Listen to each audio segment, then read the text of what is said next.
কলেজে ছাত্রদলের উপরে নির্মমভাবে তারা হামলা করেছে এবং তাদেরকে রক্তাক্ত করেছে। আমরা তাৎক্ষণিক প্রতিবাদ বিক্ষোভ মিছিল করেছি। আজকে আপনারা জানেন যে 1971 সালে যে রাজাকার আলবদর বাহিনীরা 2024-এ গণঅভ্যুত্থানের পরে তারা নিজেদেরকে ইসলামিক পরিচয়ে নিজেদেরকে মোড়ক উন্মোচন করে প্রতিটি বাংলাদেশের প্রতিটি শিক্ষা প্রতিষ্ঠানে তারা একটা অরাজনীতিকরণ করে কীভাবে বিশ্ববিদ্যালয়গুলো অস্থিতির পরিবেশ করা যায়, কীভাবে শিক্ষার পরিবেশকে নষ্ট করা যায়, এই তারা ষড়যন্ত্রে সবসময় লিপ্ত থাকে এবং তারা কখনোই তারা নিজেদেরকে তাদের রাজনৈতিক পরিচয়ে তারা নিজেদেরকে রূপ প্রদান করে না।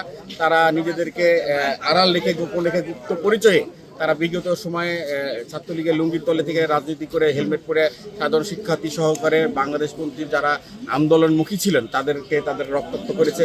আপনারা জানেন বুয়েটের আবরারকেও তারা গুপ্ত পরিচয়ে তারা হত্যা করেছে।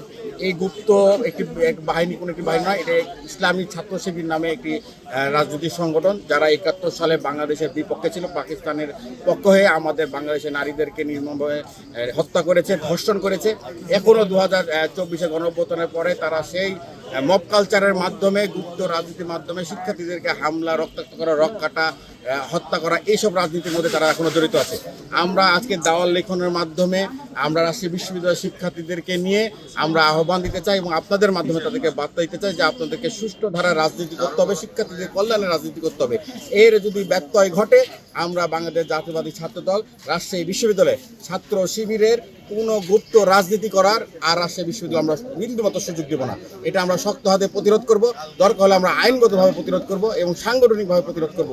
আমরা অনতিবিলম্বে আপনাদের মধ্যে আহ্বান করব যে শিবিরকে সুস্থ ধারা রাজনীতিতে ফিরে আসতে হবে, অন্যথায় রাজশাহী বিশ্ববিদ্যালয় তাদের জন্য রাজনীতি করা নিষিদ্ধ হিসাবে আমরা তাদেরকে বাধ্য করব।